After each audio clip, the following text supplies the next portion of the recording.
शेळ्यांच्या मानला कानाखाली किंवा पोटावर ज्या आपण गाठी येतात त्याबद्दल आपण बघणार आहोत। तर ते 3 टाईपच्या गाठी येतात। त्याच्यातली नंबर 1 ची आहे सेबेसियस सिस्ट, त्वचेखालील गाठ।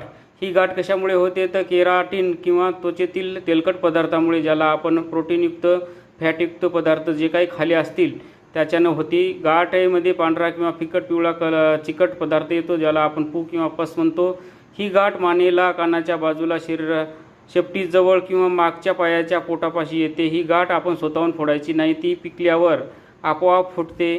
गाठ फुटल्यावर त्यामधील पू, ज्याला आपण पस म्हणतो, तो निघतो। ते 2-3 दिवस किमान 2 टाईम ते पिळून पुसून काढून घ्यावा, जेणेकरून ती गाठ लवकर बरी होते। पस पू पिळून घेतल्यानंतर त्या जखमेला पोटॅशियम परमॅंगनेटच्या पाण्याने स्वच्छ धुवून घ्या। जखमेला सिप्लाडाइन पावडर किंवा हिमॅक्स मलम लावू शकता, हळद पण लावू शकता, आयोडीनयुक्त कोणताही मलम लावू शकता, पावडर लावू शकता।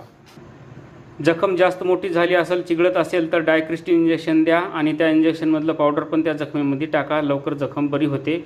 शेळ्यांच्या शरीरावरील दुसरी गाठ आहे, जिला आपण सूज म्हणतो किंवा फोड आलेला म्हणतो, त्याला ॲब्सेसेस म्हणतात। तर ही गाठ काय आहे तर बॅक्टेरियाच्या संसर्गामुळे त्वचेच्या आतमध्ये पू साचून गाठ तयार होते, याला आपण गाठ किंवा पूयुक्त गाठ फोड असं म्हणतो।